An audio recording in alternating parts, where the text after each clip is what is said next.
Well, Brent crude is down 0.29% to about $37.28 a barrel in early trade today, despite the fact that the U.S. Fed Reserve decided for the first time since 2006 to shift its stance on its key rates. And of course, a lot of analysts and market watchers had actually expected that this was going to impact somewhat, not just on equities, but on commodities as well. Let's talk to Okwemi Oguntade, Senior Investment Officer with FDC, Financial Derivatives Company, to get her thoughts on this, as well as what's going on in the agri-commodities sector segment of the market. So good morning to you, Okwemi. Good morning, Harriet. So let's take you up from there. What are your thoughts with regards to the Fed's decision, first and foremost, and how first and foremost, did you expect it? Yeah, the Federal Reserve decision to affect the oil market?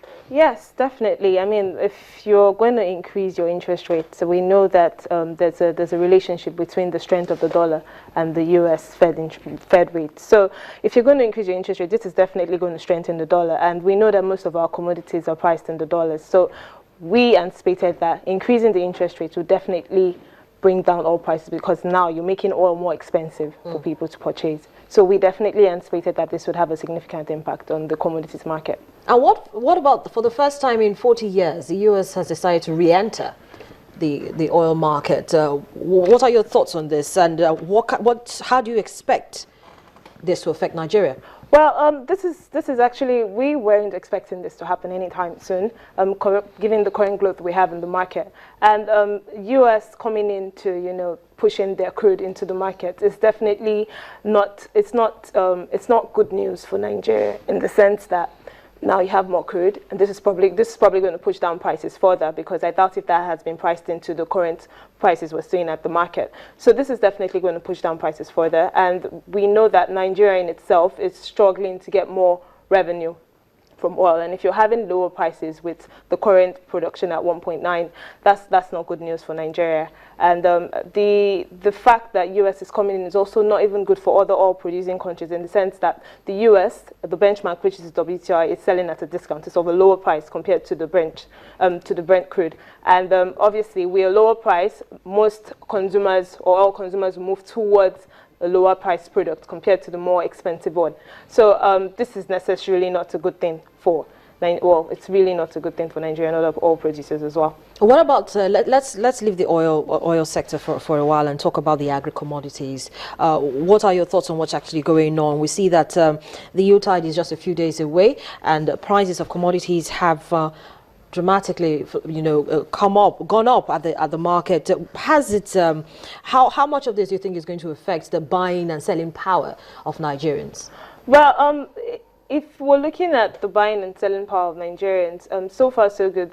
Looking at 2015, the performance in the economy hasn't been too great, and obviously this will reflect in our disposable incomes. So in terms of our buying power, I wouldn't say Nigerians have a significant buying or purchasing power in the market right now, given the current prices and prices. But if you're looking at agri-commodities on the global front, what we're having is that prices are going down.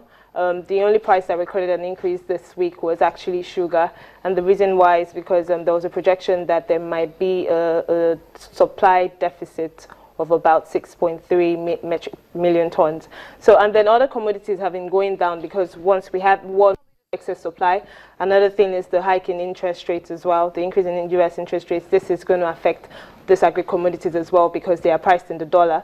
And then if you look at wheat and corn, Argentina has decided to devalue its currency, and Argentina devaluing its currency implies that they're encouraging exporters to export more, because now you get more of your country's currency compared to the dollar, because your currency is being devalued against the dollar. So that's what's pushing down prices for grains in the commodities market, especially for wheat and corn.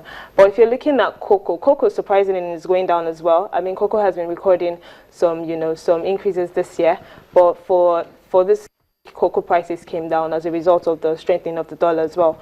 And then, yeah, that's happening in the agri-commodity market. But bringing it to Nigeria, the thing is, when you're looking at a price increase or a price decrease, you have your gainers and your losers. In Nigeria's case, though we might have a decline in commodity prices of what we import, which is, for flour and other raw materials that fast-moving consumer goods use in production. But if we're looking at the naira value compared to the dollar, the rate at which it is, I mean, as at yesterday was about, at the parallel market, it was about 271 naira to a dollar. So if you're looking at the rate at which the naira has devalued compared to the rate at which commodity prices are coming down, the difference is clear. We have the naira devaluation is more significant than the fall in commodity prices. So obviously this is all put together. It's going to have a negative impact on the fast-moving consumer goods. So that's what's happening in the commodities market this week. Well, Okpeyemi, thank you so much for sharing that with us and, of course, coming on the program this morning. Thank you for having me. Okpeyemi Oguntade is a senior investment officer with Financial Derivatives Company, giving us latest in movement in domestic commodity spot prices as well as what's going on in the oil market. Our Business Morning continues in just a moment. Please stay with us.